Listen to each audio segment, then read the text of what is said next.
Commissioner, Department of Health and Human Services. So obviously you are someone that, you know, all the members of the media have been looking to talk to for the last 2 weeks. This is the first time we've really gotten you to sit down. Has anything changed? Do you have any new information you're able to offer us? Nothing has changed. Our top priority when a situation like this occurs is to do an internal investigation. That's what we've been doing. I'm sorry that interviews with the media wasn't the first priority, but no, nothing's changed from the department's perspective. So has anything come out of that internal investigation yet?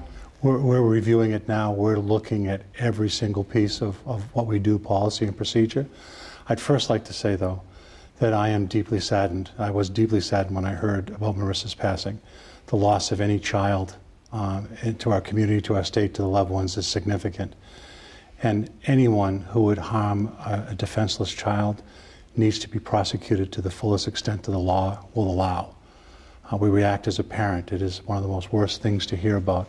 And to all of our staff, and here at the department, all of us, when we get those calls at night, is quite chilling. So we're also committed to everything's on the table. We're looking at all our policies and procedures and intake, and we're reaching out and working with all of our community partners as well. When there is a horrific child abuse case like this at any time in the state, does that immediately cause DHHS to look at, you know, what are we doing?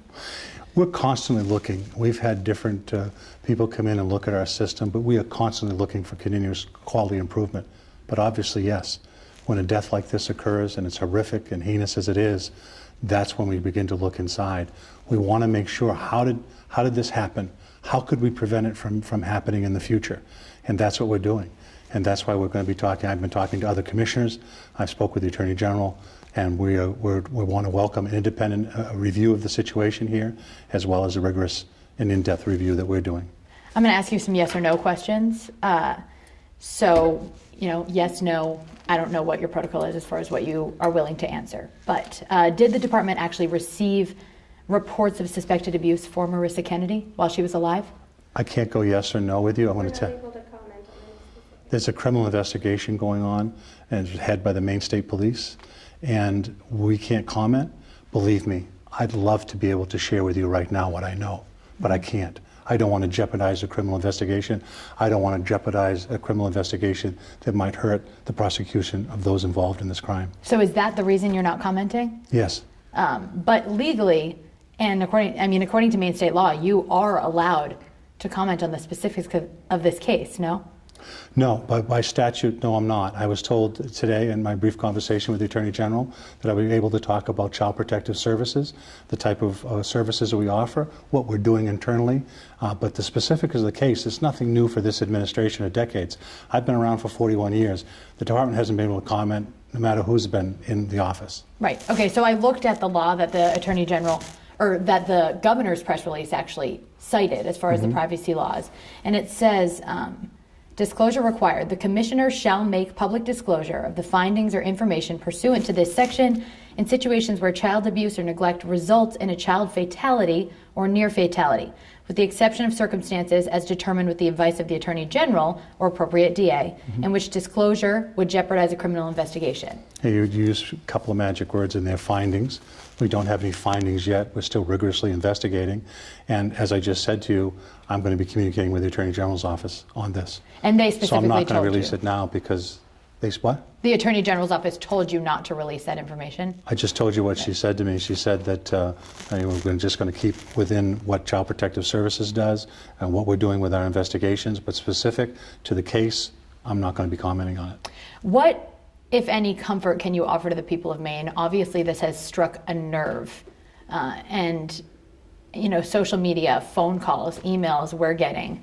People are mad and they want some answers. Can you offer them anything? First of all, I completely understand it. I would be extremely upset myself. A child is dead. And what has been publicly shared, it seems like it's an incredible situation. And anytime a child dies in a situation like this, people want to know, how did that happen? And that's our focus. How did this happen? How can we prevent it from happening in the future? And part of that is working with our mandated reporters and our community people as well. The frustration, the anger, we all feel it. It's absolutely real. The thing that we need to do, though, is band together and to work together to find out the system in general, this case in specific, but going forward, how do we better get reports, encourage people to report, let them know what happens when they report to prevent this from ever happening again. Do you know timeline-wise when or if you'll be able to release specifics on this case? I don't know any specific timeline, but I'll be reaching out to the child death and serious injury, asking them to expedite the review of that. They'll have to work closely with the Attorney General's office as a result of the criminal as well.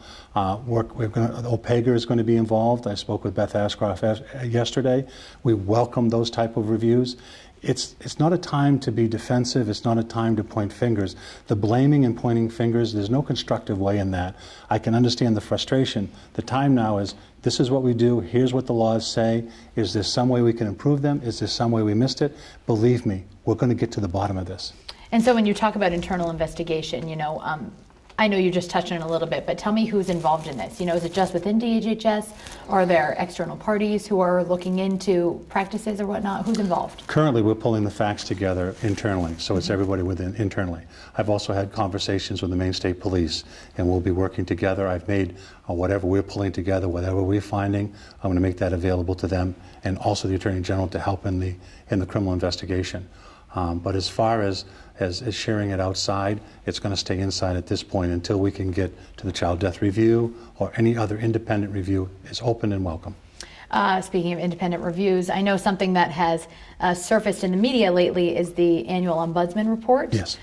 Which cites this year and previous years that assessment planning, safety planning, assessment policy, safety planning, and recognizing when a child's at risk in their parent's home are concerns still for the department. Can you speak to that at all? Sure. We welcome the Ombudsman report and work very closely with her. I've read that report. I've read the recommendations, and the department has responded to them. There have been several ongoing things that have been going in response to those. We've done structured decision-making with an intake trying to be more objective rather than subjective.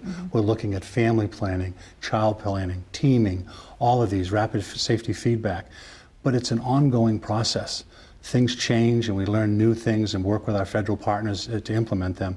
But no, the Ombudsman report, working with her, and what I appreciated also in the Ombudsman report is recognizing the difficult and challenging work that we send our caseworkers into every day.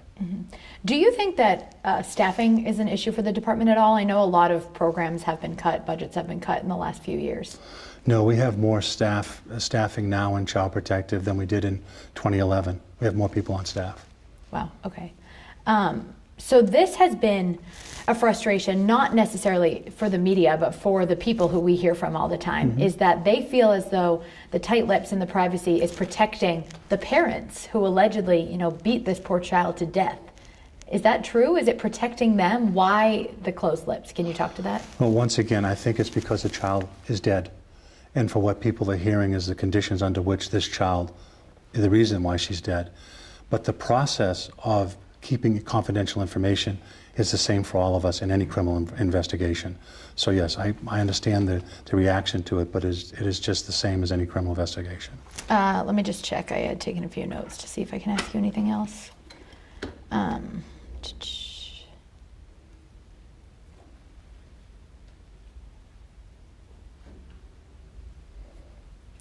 you able to talk specifics of any other cases? No. No cases whatsoever? No. Okay. How can you guarantee that Mainers can trust the work of DHHS in such a crucial time like this? I'm giving you and the people my word. I've been around for a long time. Protective work is where the majority of my career has been. The Maine Elder Death Analysis Review Team was something that I founded many years ago for elderly. We're committed to this. We're going to get to the bottom of this. Everything's on the table. All of us are in the same place. It's easy. I think it's easy to complain, and I understand how people do that, but we're going to be an open book on what we find, and obviously through the OPEGA process, through the child death process, and any other independent review that comes our way, we welcome that. So that's my word. My word is we're going to find out what happened, we're going to find out how we can prevent it in the future, and we're just going to be open and honest. Can we have your word that as you are able to make more information public in this case, you will? Yes, I will. I mean, I'll have to be working with the Maine State Police, the Office of the Attorney General, as we move forward. Yes. Okay. Anything I didn't ask you that I should have? I think that's it.